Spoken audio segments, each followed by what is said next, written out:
So today we're going to be looking at single replacement and double replacement chemical reactions and balancing those equations.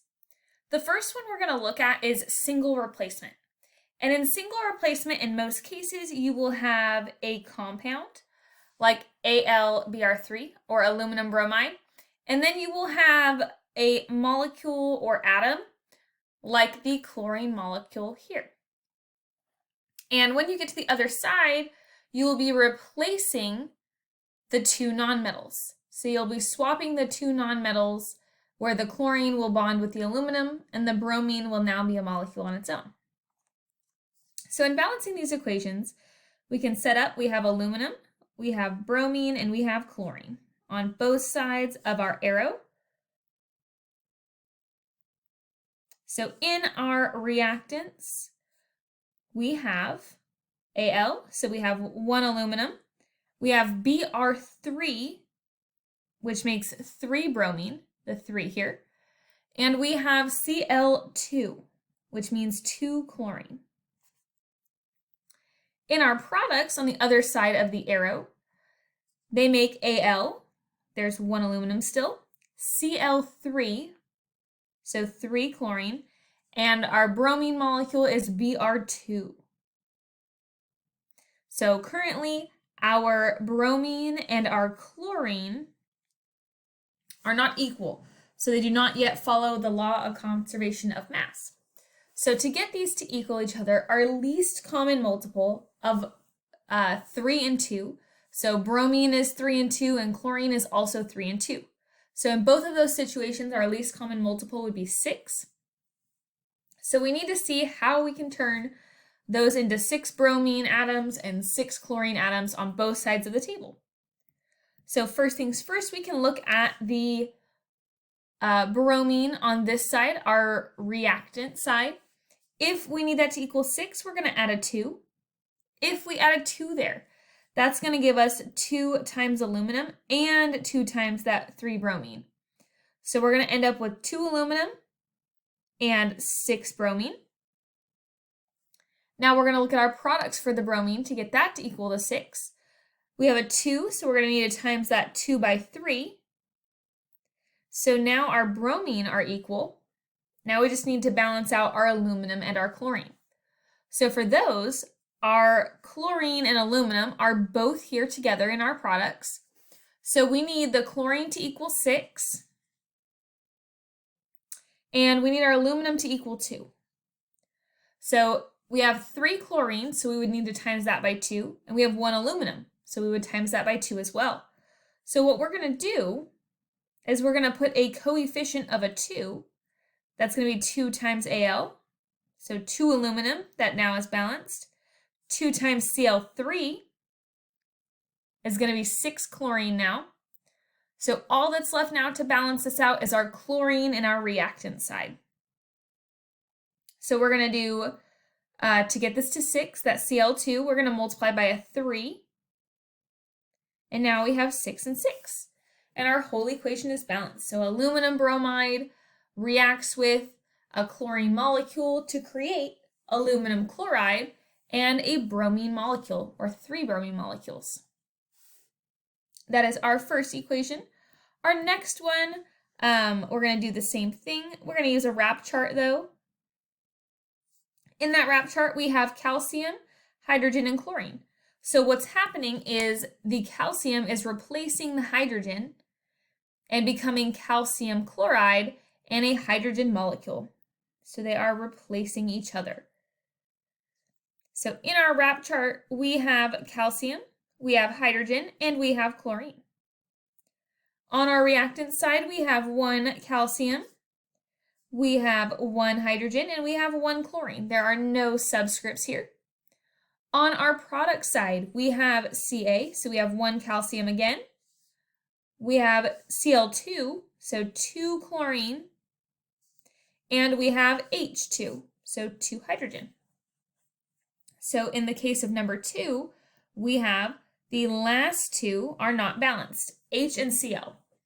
And they're especially not balanced in my reactants. So my products are more than my reactants. What I see happening is I see an HCl in my reactants, So I want to see if I change the coefficient, will that solve all my problems? So I need hydrogen to equal 2 and chlorine to also equal 2 for it to be balanced. So in this situation, they're both 1. So if I put a 2 as the coefficient, that now creates 2 hydrogen and 2 chlorine. So now my reaction is balanced. And all I have left to do is add my 1 coefficients. So 1, 2, 1, and 1. We have our balanced reaction from calcium reacting with hydrochloric acid to make calcium chloride and a hydrogen molecule. For our next one, we have aluminum reacting with copper chloride to create copper and aluminum chloride. So our aluminum is replacing our copper in this situation. So if we were to do a wrap chart for number 3, our atoms are aluminum, copper, and chlorine. On our one side, we have 1 aluminum, we have 1 copper, and 2 chlorine. On our product side, we have 1 aluminum, 1 copper, and 3 chlorine. So in this case, our chlorine is the only one that is not balanced yet. And chlorine is attached to both an aluminum and a copper. So it's going to affect our metals in the end, but for right now, we'll see what the least common multiple between 2 and 3 are. So for 2 and 3, our least common multiple is going to be 6. So for our products, to get that 3 chlorine to equal 6, we're going to multiply by 2. And that's going to turn our chlorine into 6. And it's also going to change our aluminum to 2. On our reactant side, we have our chlorine is 2. If we multiply that by 3, that's going to give us the 6 chlorine that we need. So now our chlorine is balanced. And that's also going to give us 3 times copper, 3 copper. So what we have left now is copper and aluminum, aluminum in the reactants, and copper in the products that are not balanced. So we need to go and balance those, and it helps that they're single atoms. So if we want this aluminum in the reactants to equal 2, we just add a 2 to the front, and that makes 2 aluminum. Same for the copper in the products. If we need that to equal 3, we're going to add a 3, and that will give us 3 in the products of copper. So these are 3 different equations worked out for single replacement. The next one to look at is a double replacement reaction. So in this one, there's more swapping.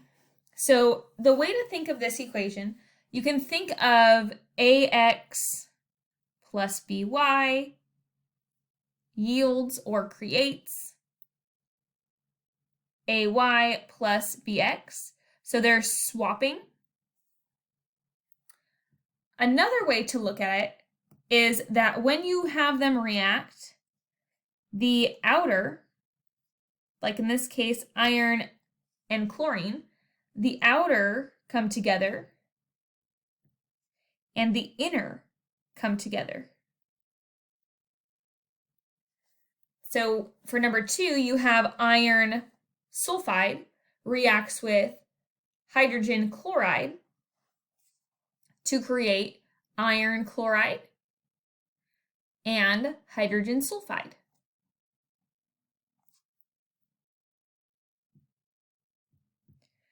And if we were to work out one of these problems, like number 5 at the bottom here, 5 is a little different because yes, they swap.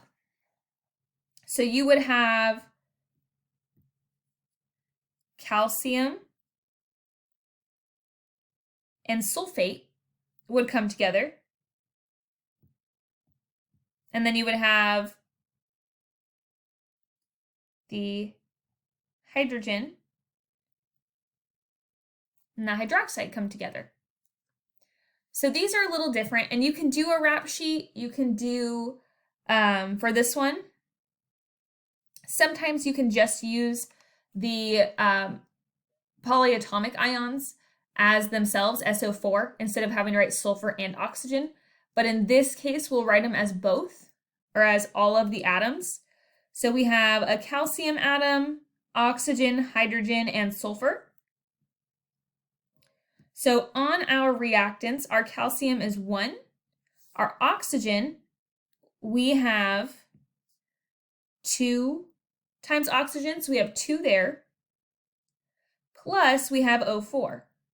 So we have a total of 6 oxygen in our reactants. For hydrogen, we have 2 times H, which is 2 hydrogen, plus H2. So we have a total of 4 hydrogen in our reactants. Lastly, we have sulfur. We have 1 sulfur right here in the SO4 in our reactants. In our products, we have 1 calcium, we have 1 sulfur, and we have 2 hydrogen. Lastly, we have 4 oxygen plus 1, so we have 5 oxygen.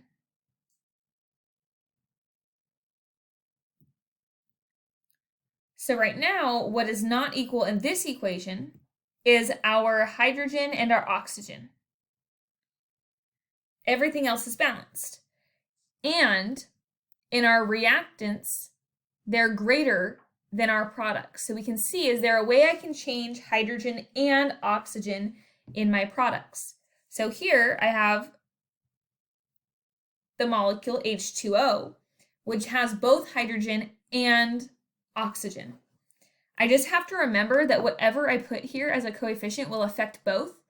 And I'm going to have to add this O4 in once I figure out what that is.